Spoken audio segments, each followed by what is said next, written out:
Au nom de Jésus, nous disons Amen. Amen.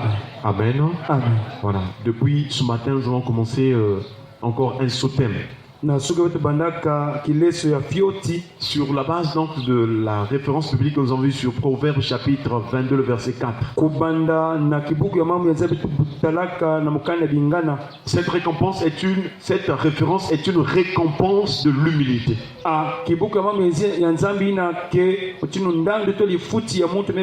Proverbes chapitre 22, le verset 4.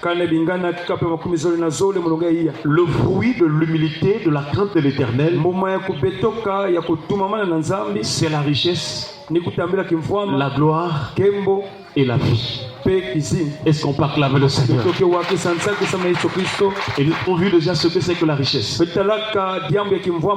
La richesse sur la terre et la richesse céleste. Et nous sommes présentement sur la gloire. Comme il y a trois récompenses que nous obtenons lorsque nous acceptons de s'humilier. La richesse, la gloire et la vie. Et nous sommes donc sur la gloire. Dieu nous a enseigné beaucoup de choses sur la gloire. Dans la Bible, lorsqu'on parle de la gloire, il y a beaucoup de contextes. Et nous avons vu un certain nombre de définitions de la gloire. Nous avons compris aussi que la gloire, c'est la délivrance. C'est ce qui fait que Israël chante ce cantique en disant: je chanterai à l'Éternel car il a fait éclater sa gloire.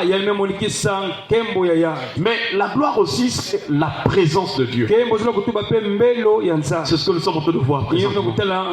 La gloire en tant que présence de Dieu. Vous savez, si vous voulez être béni, vous voulez être en paix, vous voulez être puissant, vous devez désirer vivre la gloire de Dieu, vivre la présence de Dieu. Et c'est ce que faisaient tous ceux qui marchaient dans la foi. Ils savaient que lorsqu'ils pouvaient rentrer dans la présence de Dieu, ils ne pouvaient pas sortir tels qu'ils étaient rentrés. Et nous en avons l'exemple de Moïse. Moïse aimait la présence de Dieu. Il pouvait passer 40 jours et 40 nuits dans la présence de Dieu. Il y a un chapitre qui en dit long sur la présence de Dieu dans la vie de Moïse. Nous sommes dans Exode chapitre 24. Le verset 15 à 17. C'est notre verset de base depuis ce matin. Il est écrit: Moïse monta sur la montagne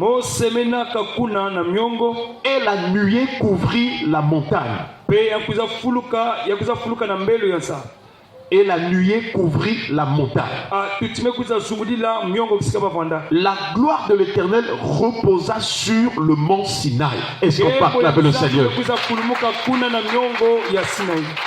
Et la nuée le couvrit pendant 6 jours. Le 7e jour, l'Éternel appela Moïse du milieu de la nuée.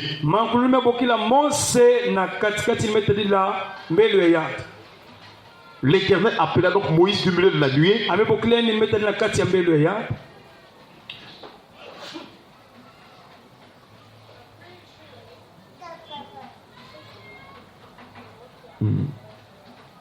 Gloire à ton Seigneur. Et la gloire de l'Éternel était donc sur la montagne.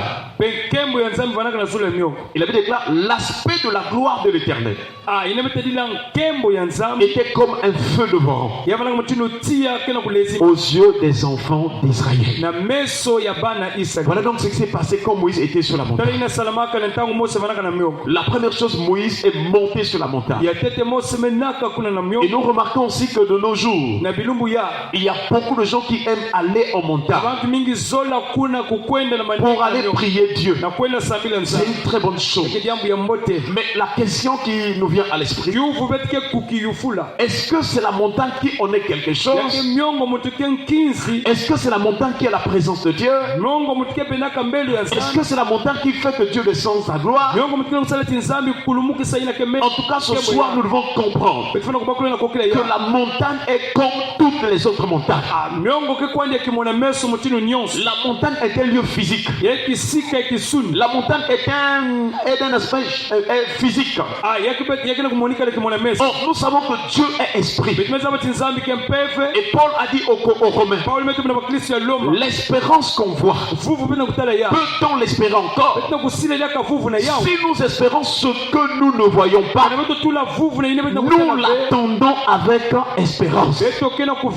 Nous l'attendons avec persévérance. Cela veut dire que lorsqu'on s'approche de Dieu, on ne doit pas se baser sur les biens visibles, parce que Dieu est esprit. Il faut que notre esprit soit disposé pour être en contact avec les choses spirituelles. Est-ce qu'on peut acclamer le Seigneur?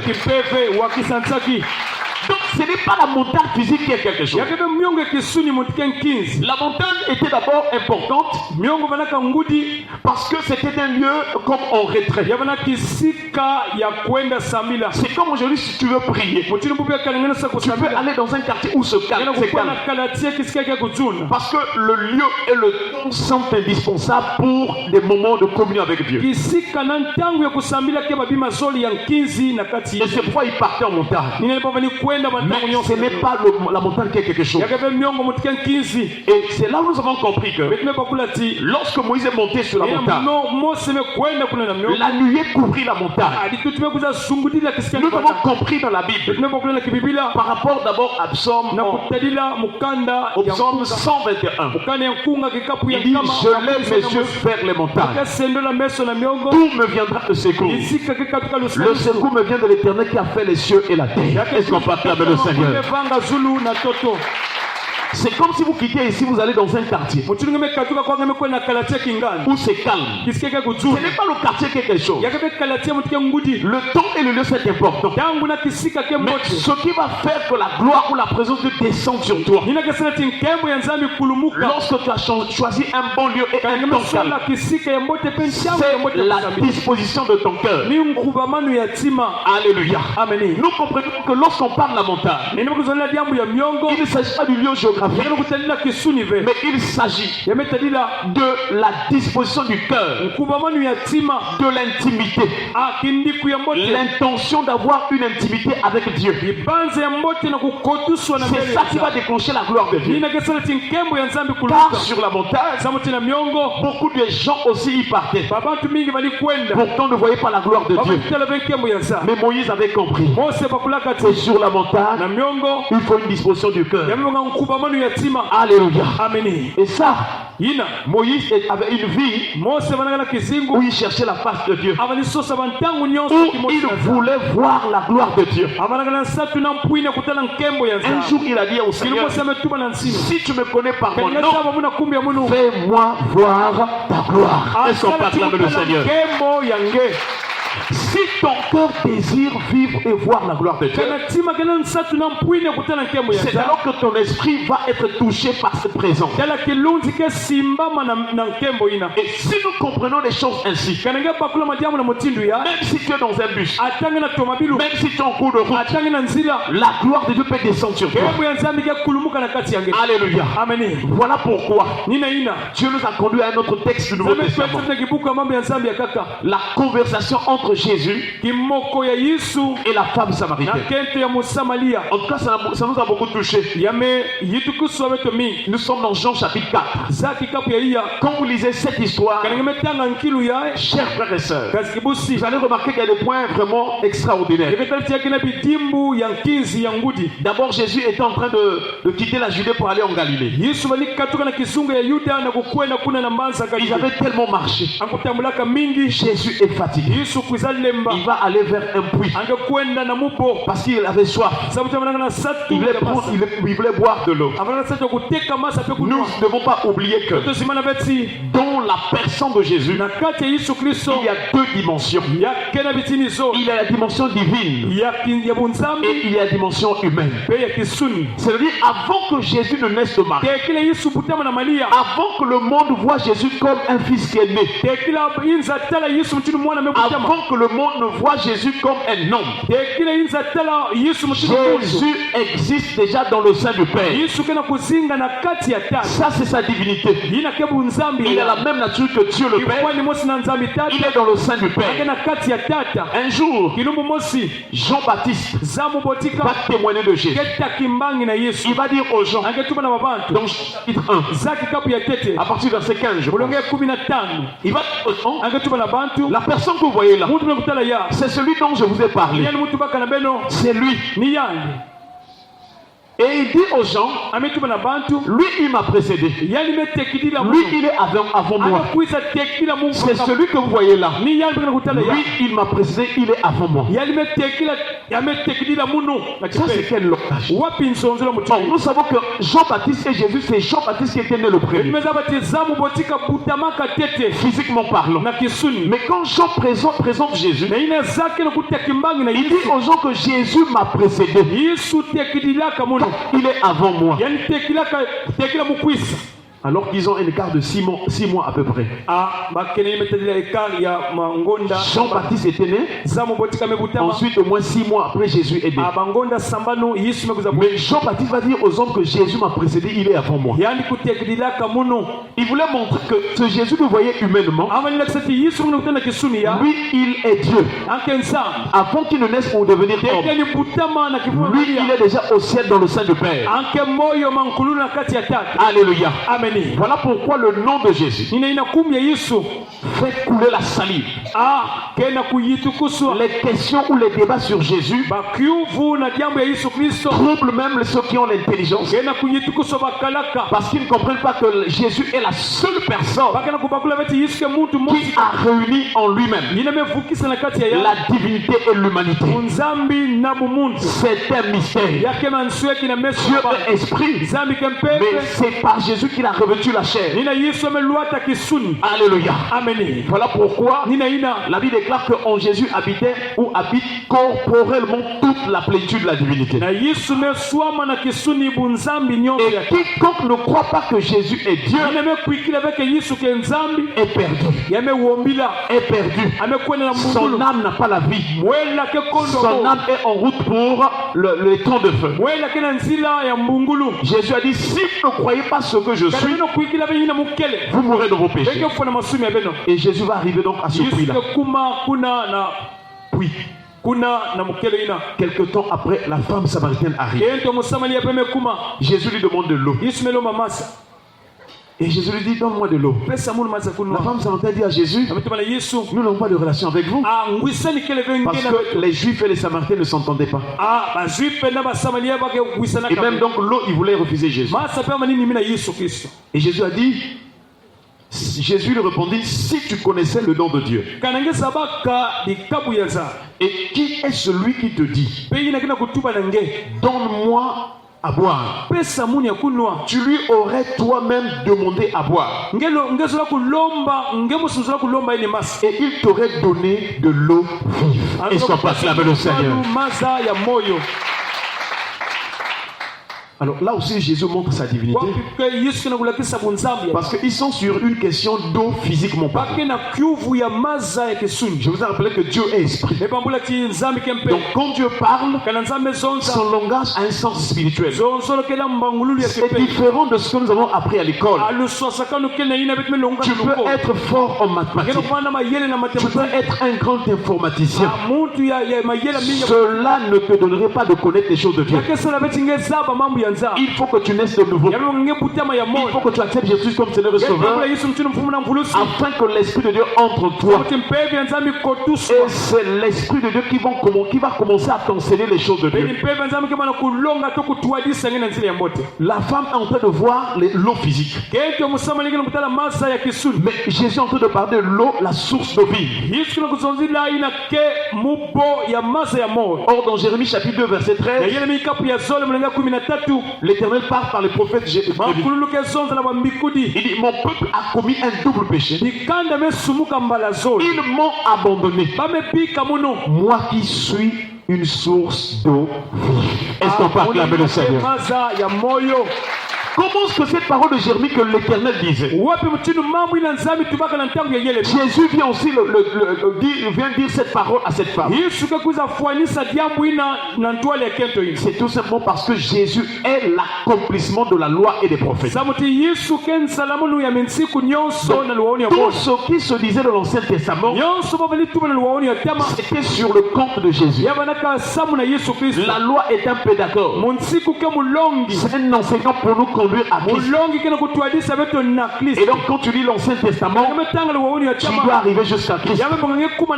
Gloire soit rendue à Dieu. Cette femme avait la connaissance de l'Ancien Testament. Jésus est venu avec la nouvelle alliance. Les deux se rencontrent. Est-ce qu'on peut acclamer le Seigneur? Et la première chose que Jésus rappelle à cette femme, si tu connaissais le don de Dieu, donc tu ne vas pas connaître le don de Dieu au monde, le don de Dieu pour l'humanité, tu ne peux pas être sauvé. Alléluia. Alléluia. Et Jésus commence par là.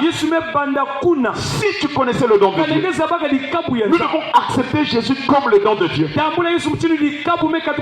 Mais dans la Bible, quand on parle du don de Dieu, il y a deux dimensions. Le don de Dieu en tant que sacrifice. Dans Jean chapitre 3, le verset 7, la Bible déclare, qui peut me rappeler?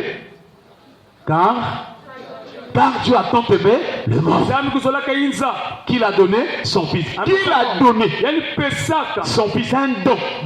Dieu a tant aimé le monde qu'il a donné son fils unique, afin que quiconque croit en lui, quiconque croit en qui, au don de Dieu qui est venu se sacrifier. Jésus donc a quitté le ciel, puisque Dieu n'a pas de femme. Quand on dit que Jésus est fils de Dieu, Dieu n'a pas de femme. Ça veut dire que Jésus est un avec le Père. Il est sorti du sein du Père. Dieu le Père lui-même a engendré son fils. Et c'est ainsi que Jésus est venu comme don. Et ce don-là a accepté de se sacrifier, afin que quiconque croit en lui ne périsse point, mais qu'il ait la vie éternelle. Quiconque croit en Jésus croit que Jésus est le don de Dieu pour l'humanité, croit que Jésus était mort pour les hommes, afin que celui qui va croire que la mort de Jésus à la croix c'est pour le salut des âmes, quiconque va croire que Jésus était mort pour ses péchés, qu'il reçoive la vie éternelle. Est-ce qu'on peut acclamer le Seigneur? Donc la première dimension du don de Dieu, c'est dans le sacrifice. Chers frères et sœurs, la deuxième dimension du don de Dieu, la signification du don de Dieu, c'est dans le salut. Et Romains chapitre 6 verset 23 nous en dit non. Car le salaire du péché c'est la mort. Mais le don gratuit de Dieu, c'est la vie éternelle en Jésus-Christ, notre Sauveur ou Seigneur. Est-ce qu'on peut acclamer le Seigneur? Mon frère, ma soeur, je ne sais pas tu as parcouru combien d'églises. Je ne sais pas depuis combien de temps tu as commencé à prier. Quel est l'état de ton cœur vis-à-vis du don de Dieu? Est-ce que tu reconnais que Jésus est le don qui est sorti du sein du Père pour ton salut, pour le salut de ton âme? Est-ce que tu crois que Jésus est le don? Est-ce que tu crois que Jésus était mort pour tes péchés? Dans ce monde, on nous cite beaucoup de prophètes. Il y a des religions, il y a des sectes, il y a des animistes, il y a des athées. Oui, dans ce monde, il y a beaucoup de courants, il y a beaucoup de philosophies.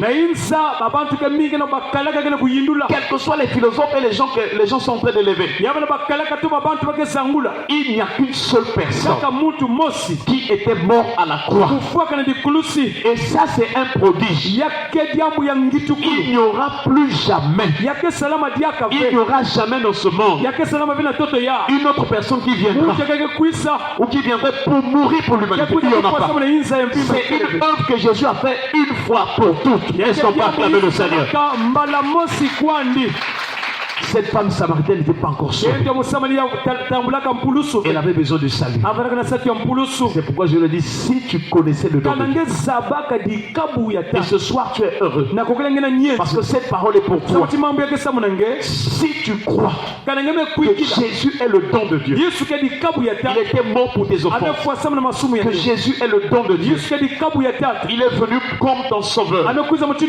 Si tu le crois dans ton cœur, tu seras sauvé. Alléluia. Amen. Chers frères et sœurs, comme cette femme samaritaine, peut-être que toi aussi, tu n'as pas encore le salut, mais le Seigneur a besoin de toi. Jésus t'aime. Il était mort pour tes péchés, pour tes offenses. Et ce soir, il a besoin de toi.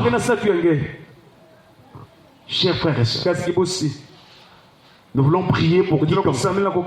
Je ne sais pas dans ton cœur. Est-ce que tu as déjà accepté Jésus-Christ? Alléluia. Amen. Est-ce que dans ta vie, tu crois que Jésus est le don? Le don de Dieu pour ton salut. Baissons nos têtes dans la prière.